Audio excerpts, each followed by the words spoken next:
What up guys, so I'm back with another video. I'm gonna be installing some poly subframe bushings and some poly rear trailing arm bushings with the camber and toe adjustment.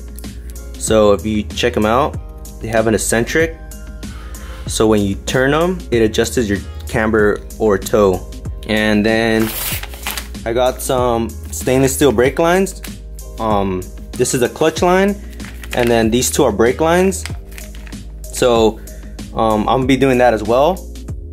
So one thing about jacking your car, you want to put the jack in front of these two bolts, because you're gonna have to take these two bolts out to lower the subframe.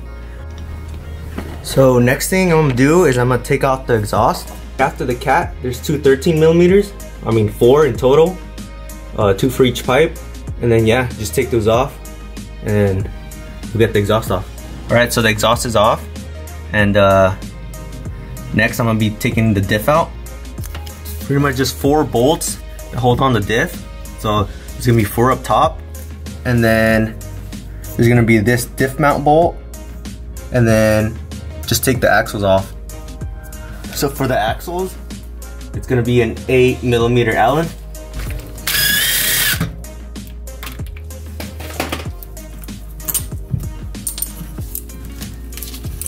And just falls off like that. One thing about the diff, there's a speed sensor right here, right in front of the cover, and then so just unplug that so when you drop it, you don't end up breaking this. So there's gonna be 4 bolts holding the drive shaft to the diff. Just take those off, and then make sure you mark this so it goes back the same way you took it off.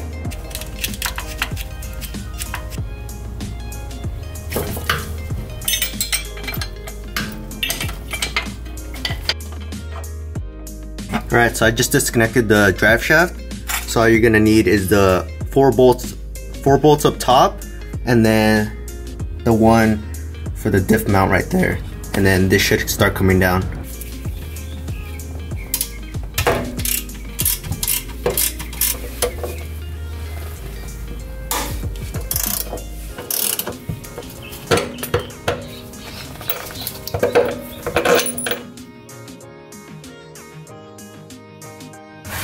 So next I'm gonna be taking off the brake lines. So for the brake lines, I got this one tool that pinches the brake line off so a lot of fluid doesn't come out. And then for the brake lines, I recommend using the line wrenches. I don't have line wrenches, so this is an 11 millimeter, and then the back to hold it is gonna be a 14. Brake line's off. I just pinched it, and then nothing's coming out. So it's just a handy little tool to have. So next I'm gonna take off, you're gonna have to take off the end link. So just take off that nut right there on both sides. There's one right there, and then one right here. And then that'll be it for the end link.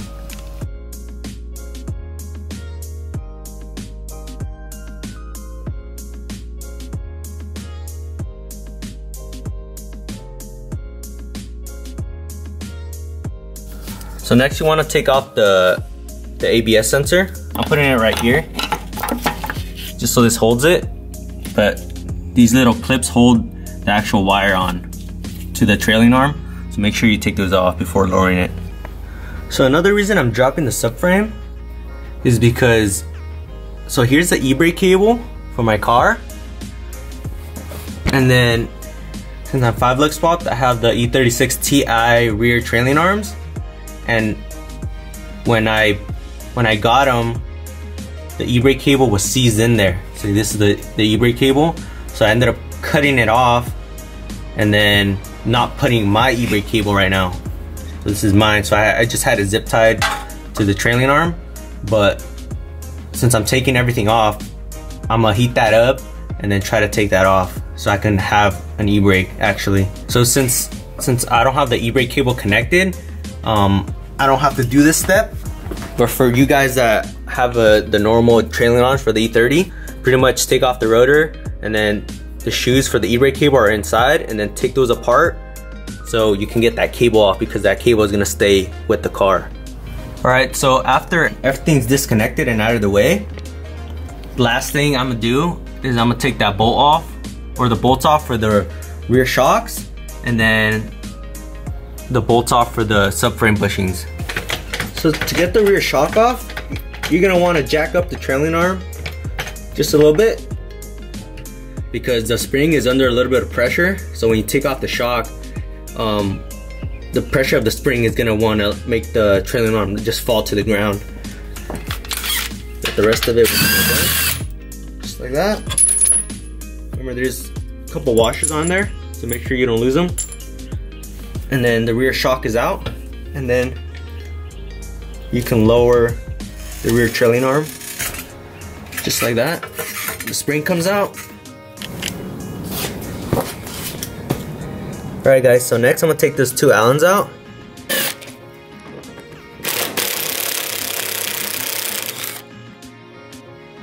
So with those brackets out of the way, now all you need to take off is that the two nuts that hold on the subframe, where the subframe bushings go. So right there is one nut, and there's one on the other side, and they're gonna be a 22 millimeter. Alright guys, so for the stainless steel lines, the red one's gonna be the clutch line, and the two black ones are gonna go in place of the two brake lines that I pinched off. So here's one of them, and the other one's obviously on the other side.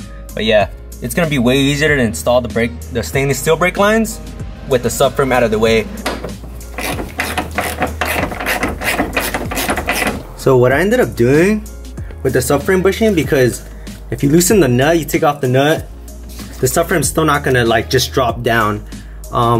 It's gonna be like stuck to the body of the car. So what I did is I just put the nut on, made it flush with the bolt, and then just hit it with the hammer until the actual bolt moved, or it went up. And then after I did that, I just kind of go in there and then just pry against it. Now I already pried against it, so it's loose. So just that nut right there is holding it.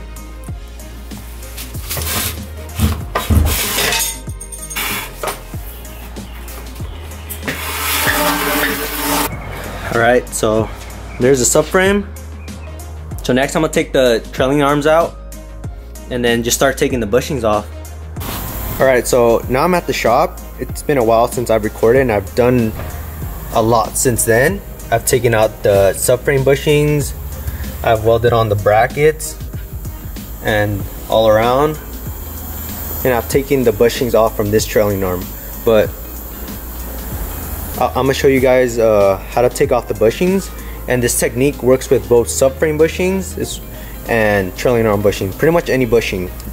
There's many ways how to do this, but this is the way I use, and I mean, other than it smelling like shit, it works. So pretty much what I'm gonna use is I'm gonna use a torch. I'm just gonna heat the bushing up till it like gets super hot, and then I'm just gonna push it out.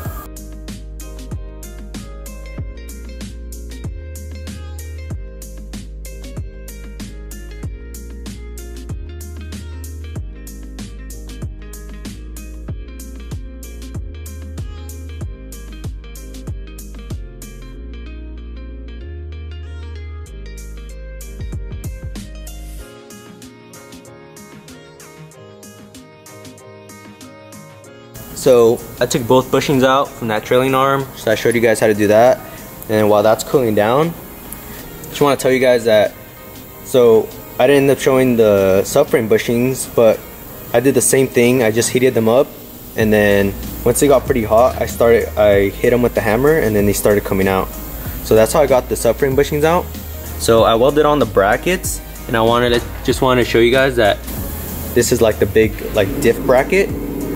The ones closest to the diff go up and down, as you guys can see, that like the oval hole, it goes up and down, and the ones further away from the diff go horizontal.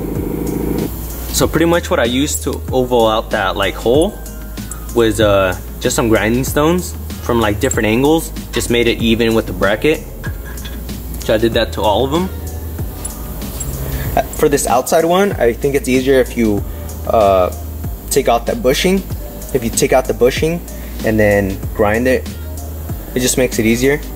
And I just ended up painting this whole rear subframe. Over here, I already kind of like mocked up the bushing, the trailing arm bushing. With this one's already slotted as well, the bracket's already welded on. And I just wanted to show you guys the adjustment that you get when you put these brackets on.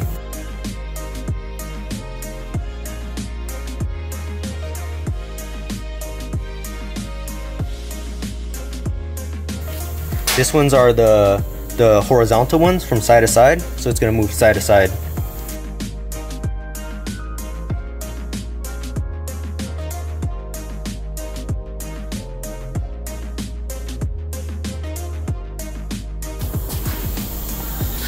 So yeah, these are the subframe bushings, and these are the rest of the trailing arm bushings, and I'll show you guys how to put those in. Alright, so for the subframe bushing, so this is the subframe bushing.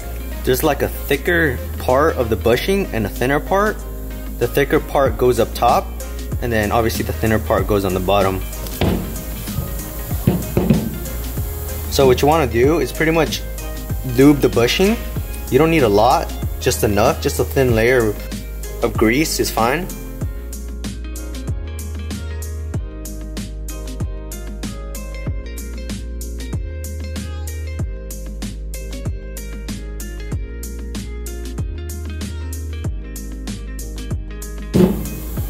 And then you can put some on the inside. And then there's also little dimples inside the actual hole for the bushing. They go on these slots, so pretty much there's only one way you could put this in. Just use a rubber mallet and just hit the top of it, it should go in.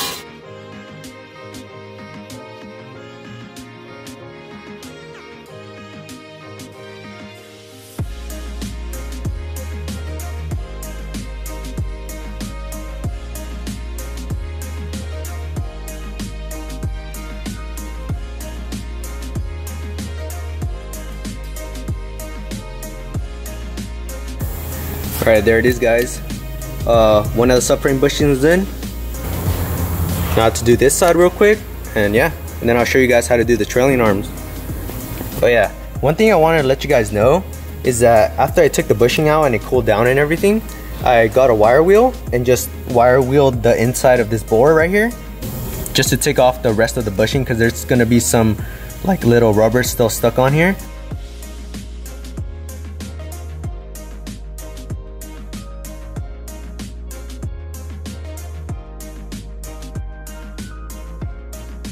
So I already got this cleaned up.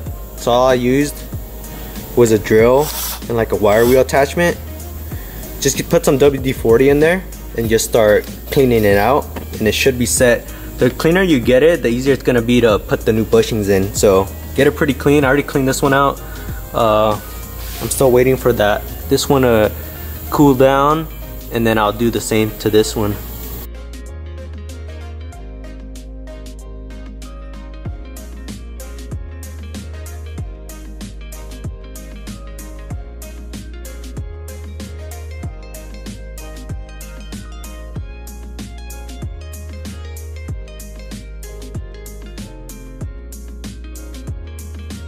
So putting these bushings in, it's pretty much the same thing. Just one thing that you want to note is that you see how this part is thinner and this part is thicker. With the trailing arm bushings, you want to put them on the outside. The thicker part you want to put on the outside of the trailing arm, just like that. And then on this side you want to put it on the outside, facing out, just like that. So that's how they're going to go in.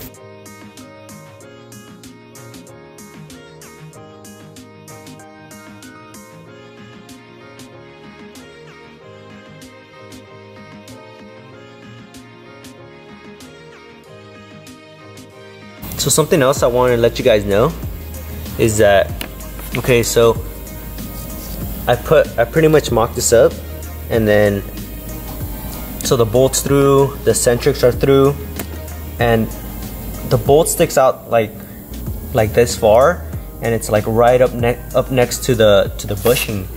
So there's like no room. I guess what you have to do is just like chop off like a slice of this bushing, just enough so this bolt fits through, just enough so this bolt fits in there.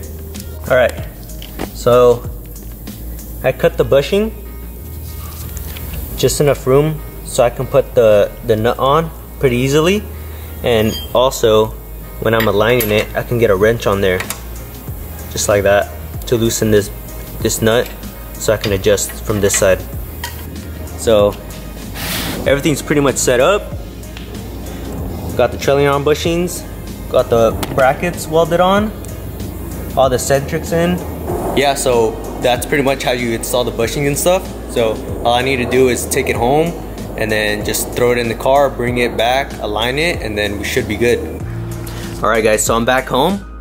I got the subframe put all together.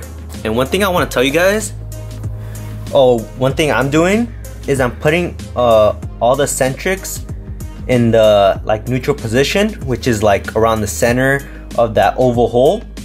So pretty much putting it back stock, so I don't have any alignment issues on my way to get it aligned, you know?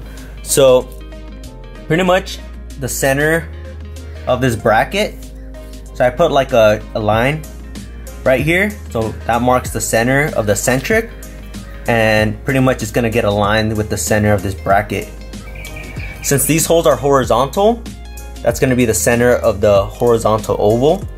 And then over here, since they're going up and down, I marked right here on the side, and that's gonna be also centered with the bracket to make it pretty much stock camber right here.